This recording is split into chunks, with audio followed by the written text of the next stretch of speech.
स्वागत है दोस्तों एक बार फिर से आपका। आज हम बात करने वाले हैं एक बहुत ही स्पेशल कैरियर के बारे में। बहुत ही स्पेशल इसलिए कह रही हूँ कि क्योंकि ये स्पेशल बच्चों के लिए स्पेशल एजुकेशन के बारे में हम बात करने वाले हैं। तो सबसे पहले पृष्ठभूमि थोड़ी समझ के लेते हैं। इंडियन गवर्नमेंट का जो RTE एक्ट है, राइट टू एजुकेशन, इसमें ईयर 2022 में गवर्नमेंट में एक अमेंडमेंट की और जो स्पेशल चिल्ड्रन है, स्पेशल चाइल्ड जो होते हैं जिन्हें हम दिव्यांगजन कहते हैं, उनके भी राइट टू एक्ट के लिए एक प्रोविज़न की गई कि हर स्कूल में स्टैंडर्ड 5th तक हर 15 बच्चों के पीछे हर 15 दिव्यांग बच्चों के पीछे एक स्पेशल एजुकेशन टीचर होना चाहिए।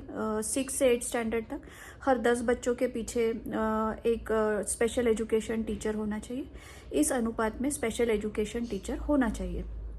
लेकिन अब हुआ यूँ कि जैसे आपने राजस्थान या यूपी के स्टेट्स के बारे में भी थोड़ी कंट्रोवर्सी हुई थी तो सुना होगा कि special education BEd DEd teachers जिस कैटेगरी में चाहिए होते हैं, उस कैटेगरी में स्पेशल एजुकेशन टीचर इन 2 सालों से रिक्रूटमेंट के लिए अवेलेबल नहीं है। क्योंकि बहुत कम टीचर्स ये ट्रेनिंग DEd BEd इन स्पेशल एजुकेशन लेते हैं और इस वजह से ये एक अच्छी करियर अपॉर्चुनिटी हो सकती है, लेकिन सिर्फ एज अ करियर अपॉर्चुनिटी इस फील्ड को नहीं देखना चाहिए, क्योंकि ये बहुत ही एक स्पेशल एरिया है। हम बात करते हैं और पहले तो जानने की कोशिश करते हैं कि स्पेशल बच्चे ये कैटेगरीज होती क्या है और ये कौन से बच्चे हैं, आपको क्या करना एक्सपेक्टेड है। तो इसमें सबसे पहली दिव्यांग बच्चों में स्कूल में कैटेगरी आती है special education for visually impaired children. Visual impairment जिनको मतलब ब्लाइंड बच्चों के लिए विजुअली इम्पेयर्ड, पार्शियल ब्लाइंडनेस हो सकती है, आधी हो सकती है, जिन्हें कम दिखता है या जिन्हें पूरी तरह से ब्लाइंडनेस है। तो ऐसे बच्चे विजुअली ब्लाइंड, उन्हें पढ़ाने के लिए खास मेथड, खास पेडागोगी यूज़ करनी पड़ती है ताकि वो समझ सके और उन्हें पढ़ाया जा सके। ब्रेल में ट्रेनिंग या जो भी चीज़ें रिक्वायर है उन्हें किस तरह से पढ़ाया जाए। देन दूसरी कैटेगरी है special education for hearing impairment, auditory impairment जिन बच्चों में है, जो डेफ है बच्चे, पार्शियल डेफनेस हो सकती है या टोटली डेफनेस हो सकती है, उन्हें कुछ भी सुनाई नहीं देता है। तो उन बच्चों को कैसे पढ़ाया जाए, साइन लैंग्वेजेस है या जो भी दूसरे प्रोविजंस है तो उन्हें कैसे पढ़ाया जाए। देन आता है ऑटिज़म स्पेक्ट्रम। ऑटिस्टिक बच्चे अगर आपने देखे होंगे, ऑटिज़म में बहुत कैटेगरीज है, बहुत अलग अलग तरीके के लेवल्स होती है। तो ऑटिज़म स्पेक्ट्रम में इन बच्चों को किस तरह से पढ़ाया जाए। कभी कभी कुछ ऑटिस्टिक बच्चों में मेंटल रिटार्डेशन होता है, कुछ बच्चों में मेंटल रिटार्डेशन नहीं होता है, बिहेवियरल प्रॉब्लम्स होती है। तो इसे कैसे आइडेंटिफाई किया जाए और इन बच्चों को कैसे पढ़ाया जाए, कैसे उन्हें डील किया जाए।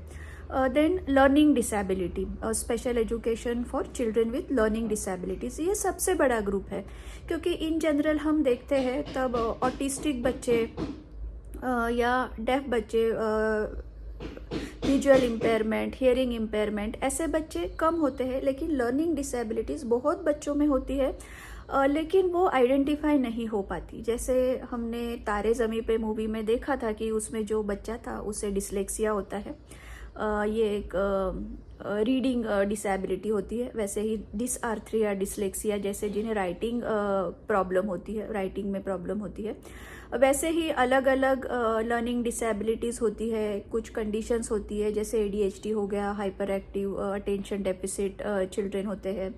उन्हें कुछ बच्चों को मैथमेटिक्स के कंसेप्ट समझने में प्रॉब्लम होती है। तो बहुत अलग अलग तरीके की लर्निंग डिसेबिलिटीज़ होती है और जो कन्वेंशनल मेथड से जिन टीचर ने BEd किया हुआ होता है नॉर्मल वे में, उन्हें इन बच्चों को आइडेंटिफाई करने का या डील करने का बहुत बार इंट्रोडक्शन तो होता है, लेकिन बहुत उनमें एक्सपर्टीज़ उनकी नहीं होती है इन बच्चों को कैसे डील किया जाए। तो ऐसे बच्चों को बहुत बार फिर स्कूलों में प्रॉब्लमेटिक चाइल्ड का स्टैंप लग जाता है और इन बच्चों को फिर ना समझने की वजह से कुछ चीज़ें डिसलाइकिंग डेवलप होती है, पिछड़ते जाते हैं, बहुत बार ड्रॉप आउट होते हैं। तो इस तरह की प्रॉब्लम नहीं आनी चाहिए, इसलिए special education in learning disability इनका सबसे ज़्यादा इस ग्रुप का काम है, मैं समझती हूँ। इंक्लूसिव स्कूलों में इंक्लूसिव स्कूल क्या होती है, ये बात करेंगे। पहले ग्रुप्स देख लेते हैं स्पेशल एजुकेशन के। हमने लर्निंग डिसेबिलिटी वाले देख लिए, हियरिंग इम्पेयरमेंट, विजुअल इम्पेयरमेंट, ये 3 हो गए।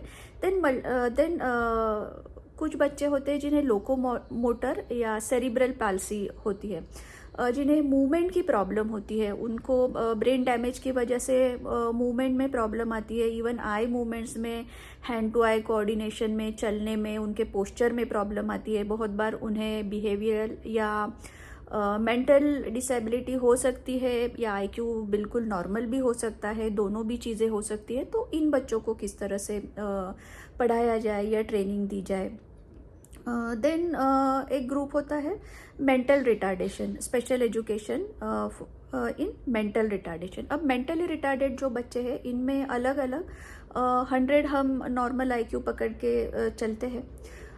तो जो 90 के नीचे बच्चे होते हैं, उन्हें कुछ कंसेप्ट समझने में, सीखने में प्रॉब्लम होती है, और जैसे हम नीचे नीचे जाते जाते तो उन्हें ज़्यादा प्रॉब्लम आती है पढ़ने में। जब हाई मेंटल रिटार्डेशन होता है तो उन्हें बहुत बार जो नॉर्मल हमारी स्कूलों की पढ़ाई है वो नहीं पढ़ाई जा सकती। उन्हें बेसिक लाइफ स्किल्स सिखाना, सोशल स्किल्स सिखाना, ये स्पेशल स्कूल्स में टीचर्स का काम होता है। और मेंटल रिटार्डेशन जब बहुत ज़्यादा होता है तब उन्हें ये चीज़ें भी नहीं सिखाई जा सकती, वो टोटली केयर टेकर पे डिपेंडेंट होते हैं। तो किन बच्चों को ये पढ़ाया जा सकता है, सोशल स्किल, लाइफ स्किल्स, किन बच्चों को पढ़ाई थोड़े लेवल तक पढ़ाई जा सकती है, उन्हें वोकेशनल चीज़ें सिखाई जा सकती है, वोकेशनल स्किल्स सिखाए जाते हैं, ताकि वो अपनी खुद का भरण पोषण कर सके, इंडिपेंडेंटली कुछ कमाई कर सके, जीवन यापन कर सके। तो इन टीचर्स को, ये सारे टीचर्स मेंटल रिटार्डेशन में, स्पेशल एजुकेशन, इन सारे चीज़ों में ट्रेन होते हैं कि इन बच्चों को कैसे डील किया जाए। देन मल्टीपल डिसेबिलिटी, ये सारे जो है कैटेगरीज, वो मिक्स इनका मल्टीपल, जिनको डिसेबिलिटीज़ होती है। कोई बच्चे ऑटिस्टिक है, उनमें मेंटल रिटार्डेशन भी है, कभी विजुअल इम्पेयरमेंट भी होती है ऑटिस्टिक बच्चों में, या सेरिब्रल पाल्सी के बच्चे में। तो इस तरह से ये ट्रेनिंग है। फिर हम बात कर रहे थे कि इंक्लूसिव स्कूल और स्पेशल स्कूल। तो इंक्लूसिव स्कूल्स वो होते हैं जो नॉर्मल स्कूल, जिनमें नॉर्मल बच्चे होते हैं, लेकिन वहाँ की मैनेजमेंट इस बात में बिलीव करती है कि डिसेबिलिटी वाले, डिसेबल्ड स्पेशल चिल्ड्रन भी, दिव्यांग बच्चों को भी नॉर्मल इन बच्चों के साथ पढ़ने का मौका मिलना चाहिए, और वो कुछ लेवल तक दिव्यांग बच्चों को भी इस स्कूल में एडमिशन देते हैं। इन्हें कहते हैं इंक्लूसिव स्कूल। तो ये जो स्पेशल एजुकेशन टीचर है, इनकी रिक्रूटमेंट ऐसे इंक्लूसिव स्कूल में भी आप पढ़ा सकते हैं। या जो स्पेशल स्कूल्स होते हैं, जैसे स्पेशल स्कूल्स फॉर ब्लाइंड होते हैं, फॉर डेफ स्कूल्स होती है ऐसे दिव्यांग बच्चों के लिए, या ऑटिस्टिक बच्चों के लिए स्पेशल स्कूल्स होती है, सेरिब्रल पाल्सी के बच्चों के लिए स्कूल होते हैं। तो आप वैसे सिखा सकते हैं, या आप उन्हें हाउस स्कूलिंग या ओपन स्कूल्स होते हैं घर के सेटअप में। बहुत बार बच्चे, ऐसे बच्चों को, दिव्यांग बच्चों को जब ज़्यादा डिसेबिलिटी होती है तो पेरेंट्स प्रीफर करते हैं कि स्कूल में ना जाके घर पे उनका एजुकेशन। तो आप इन बच्चों को घर पर जाके पढ़ाने का ये भी एक काम है। तो ये सारी चीज़ें हैं, स्पेशल स्कूल्स, इंक्लूसिव स्कूल्स, और आप कहाँ कहाँ कर सकते हैं। और आरटीई के तहत तो अभी स्कूलों में इन बच्चों के लिए, इन टीचर्स के लिए रिजर्व्ड कैटेगरीज है। अब एडमिशन कैसे होती है? तो जैसे आप जानते हैं कि डीएड और बीएड ग्रेजुएशन के बाद होता है, 2 साल का कोर्स है। उसके लिए एडमिशन के लिए एंट्रेंस टेस्ट स्टेट के हिसाब से अलग अलग है। जैसे महाराष्ट्र की बात करूँ तो महाराष्ट्र में MH BEd CET entrance exam है। बिहार में भी BEd CET एग्ज़ाम है। यूपी की बात करें तो यूपी में यूपी BEd JEE है। वैसे ही अलग अलग स्टेट्स में अलग अलग एडमिशन टेस्ट होते हैं। बहुत से प्राइवेट कॉलेजेस इंस्टीट्यूट्स हैं वो अपनी खुद की टेस्ट लेते हैं। तो आपको जहाँ एडमिशन लेने में इंटरेस्ट हो वहाँ आप एडमिशन ले सकते हैं। दूसरा एक इसमें मैं कहना चाहती हूँ कि किन्हीं कॉलेजेस में BEd special education, BCom BEd special education, BSc BEd special education, ये इंटीग्रेटेड कोर्सेज भी अवेलेबल है। इंटीग्रेटेड कोर्सेज का फ़ायदा एक ये है कि आपको 12th के बाद ही आपका करियर पाथ क्या होने वाला है ये पता चल जाता है और आपका 1 साल भी बच जाता है, क्योंकि इंटीग्रेटेड कोर्सेज 4 साल के हैं और अगर आप ग्रेजुएशन करके बीएड करते हैं तो बीएड 2 साल का है। अब आते हैं कॉलेजेस पे। इनके जो कॉलेजेस है और जो सिलेबस है, पाठ्यक्रम है, ये आरसीआई यानी रिहैबिलिटेशन काउंसिल ऑफ इंडिया से अप्रूव होना और रिकग्नाइज्ड होना ज़रूरी है।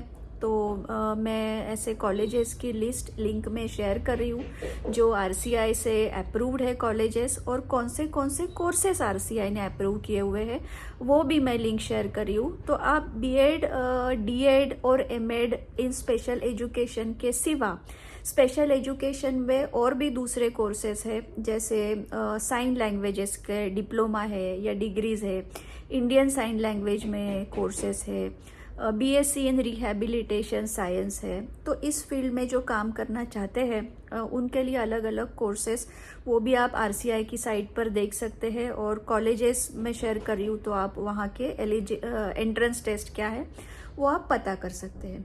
अब दूसरी एक मैं यहाँ कॉशन या वार्निंग बताना चाह रही हूँ कि इस फील्ड में जाने वाले बच्चे सिर्फ एज अ करियर ऑप्शन ना देखें। नो डाउट उन्हें बहुत अच्छा ये करियर ऑप्शन अवेलेबल है। गवर्नमेंट स्कूल्स में अच्छी रिक्रूटमेंट अपॉर्चुनिटीज़ है। आप प्राइवेट आपके खुद के इंस्टीट्यूशंस शुरू कर सकते हैं, क्योंकि मेरे खुद के पर्सनली भी मैं ऐसे कुछ पेरेंट्स को जानती हूँ जिनके स्पेशल बच्चे हैं और वो हमेशा ऐसे इंस्टीट्यूशंस के खोज में रहते हैं कि जहाँ उनके बच्चों की अच्छी केयर की जा सके और वो अच्छे हैंड्स में रहे।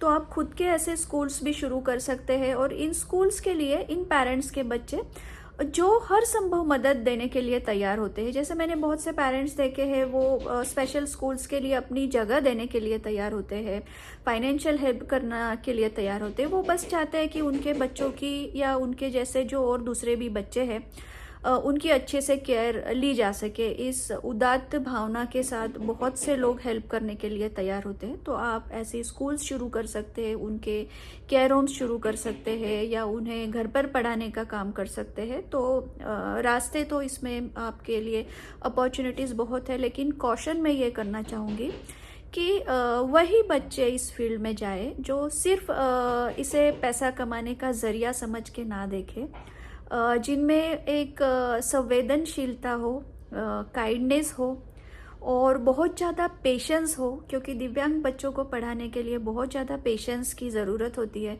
बहुत बार एक ही चीज़ बार बार पढ़ानी पड़ती है, और आपको हर बच्चे के लिए आईपी इंडिविजुअलाइज्ड एजुकेशनल प्लान बनाना पड़ता है, क्योंकि हर बच्चा अलग होता है, हर बच्चे की कैपेबिलिटी अलग होती है। तो आपको हर बच्चे के एबिलिटीज़ के मुताबिक ये प्लान बनाना पड़ता है।